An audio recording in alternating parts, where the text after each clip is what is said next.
តោះអូខេបងប្អូនទាំងអស់គ្នាថ្ងៃនេះប្រាប់បងប្អូនទាំងអស់គ្នាអំពីរបៀបចាប់កន្លាត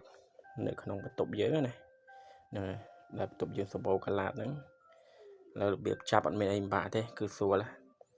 យើងយកកតោបែបនេះមកហ្នឹងហើយនេះដូចជាប្រអប់ទឹកស៊ុបហ្នឹងយកប៉ុណ្ណឹងមកហើយយើងដាក់ស្ទីងក្រហមដែលយើងផឹកឲ្យនៅសល់ហ្នឹងហើយយើងចាក់ចូលតិចទៅ